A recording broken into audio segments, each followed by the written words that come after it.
Hello सांग मैंने नमस्कार मु स्वागत कर मोर स्वतंत्र एक ब्लॉग को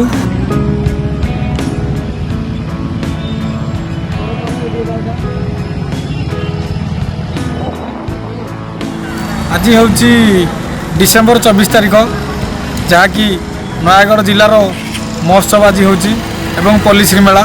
मु आसिक पहुँची से पल्लीश्री मेला को जीवा बाटर पड़ो पुलिस ट्रेनिंग स्कूल बा पुलिस पड़िया ये आप बाइक रखिकी आप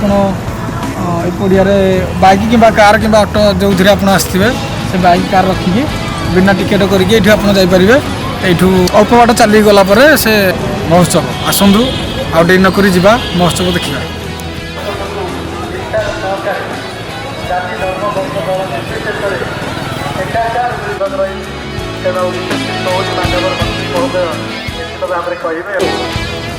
फाइनाली से मेला पाखे आम पहुँची जाइए जहाँकि नयागढ़ पल्लीश्री मेला रही तार मुख्य फाटक गेट नयागढ़ जिला महोत्सवटी 24 तारिख आरंभ कर 28 तारिख पर्यंत चालू रही महोत्सव 8 ରୁ 10 एकर जगह विशिष्ट जगार एवं यही यात्रा को 4 ରୁ 5ଟି भागरे विभक्त कराई आसतु देखी जा क्यों भाग कौन रही प्रवेश कला बेले प्रथम देखा पाए स्वास्थ्य शिक्षा प्रदर्शनी असुविधा नयागढ़ प्राणी संपद विकास विभाग नयागढ़ जिला स्वास्थ्य विभाग नयागढ़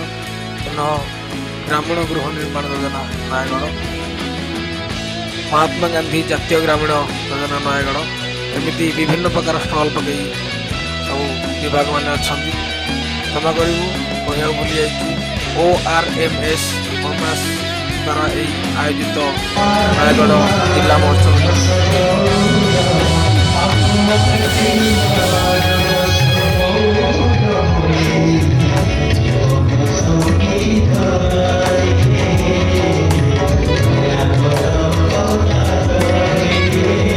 यात्रा व्यवसाय करने ओडिशार कोण अनुकरण भाई बेपारी भाई मैंने आसिक व्यवसाय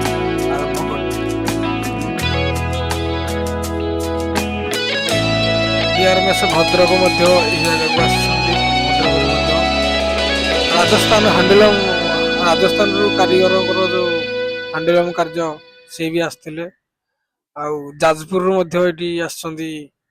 से लुगापटा जो धरिकी कपड़ा कटा सामग्री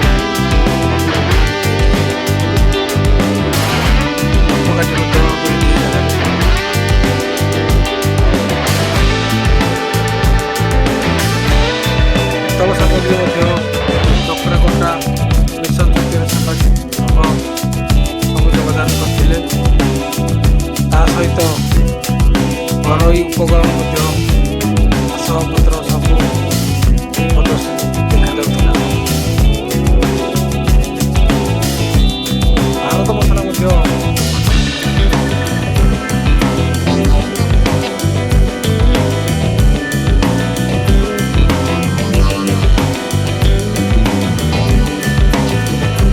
ORMS जाजपुर भाई बेपारी भाई मैंने राष्ट्रकला WCS बेपार समय बुलाबुली पर देखा स्कूल पिला आडभटाइजमेंट कंधमालू भाई आसते वाणिज्य करने कठपड़ा कोरापुटू स्वयंसहायक गोष्ठी आसते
कृषि विभाग नयागढ़ महोत्सव सामिल अच्छा संरक्षण और जल विभाग जिला महोत्सव सामिल अच्छा।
गरीबों कल्याण चिंता कर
ଜଗନ୍ନାଥ।